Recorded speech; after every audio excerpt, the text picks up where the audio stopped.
ఈరోజు కర్నూలుకు రాజధాని కావాలి అన్నది ఎంత వాస్తవం అంటే కర్నూలులో అన్ని రకాల వనరులు ఉన్నాయి.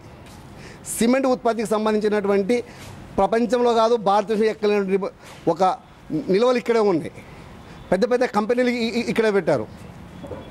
సేమ్ టైం ఒక ఐరన్ ఓర్ కానీ పోయి ప్రభుత్వ భూములు తీసుకుందామా 33,000 ఎకరాల ప్రభుత్వ భూములు కర్నూలు చుట్టుపక్కల ఉన్నాయి.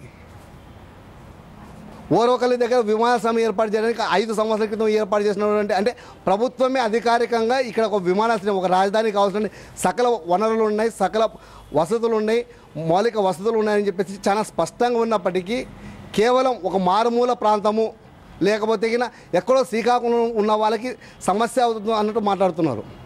ఒక్క విషయం చాలా స్పష్టంగా చెప్పదలుచుకున్నాను. అన్ని వసతులు ఉన్నటువంటి ఆంధ్రకు రాజధాని ఇవ్వడం అంటే రాయలసీమకు తీరా అన్యాయం చేసినట్టే. అత్యంత వెనుకబడినటువంటి దారుణంగా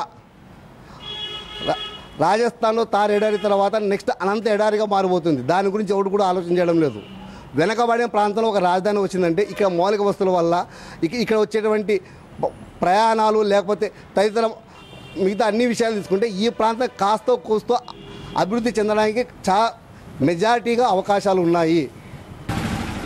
రాయలసీమ హక్కు రాజధాని, రాయలసీమ హక్కు శ్రీబాగ్ ఒప్పందం, రాయలసీమ హక్కు కృష్ణానది జలాలని ఒక్కడే మాట్లాడగలడా? మాట్లాడే దమ్ముందా? ఎవరికి లేదు.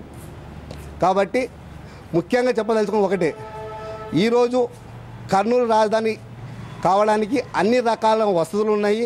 నేషనల్ హైవే ఉంది, విమానాశ్రయం ఏర్పాటు చేయడానికి ఓరకొల దగ్గర భూములు ఉన్నాయి, ప్రభుత్వ భూములు ఉన్నాయి, నీటి వనరులు హంద్రి కావచ్చు లేకపోతే కృష్ణానది కావచ్చు కర్నూలు జిల్లా నుండి వెళ్తుంది. రాయలసీమ ప్రజలుగా ఒక రాజధాని రాయలసీమలో లేదా కర్నూలు ఏర్పాటు చేయడానికి మీకు ఎటువంటి వనరులు కావాలి, ఏమి కావాలి మేము చూపిస్తాం. రాజధాని ఖచ్చితంగా ఇక్కడ ఏర్పాటు చేసి తీరాలని చెప్పేసి మేము చాలా స్పష్టంగా చెప్తున్నాం.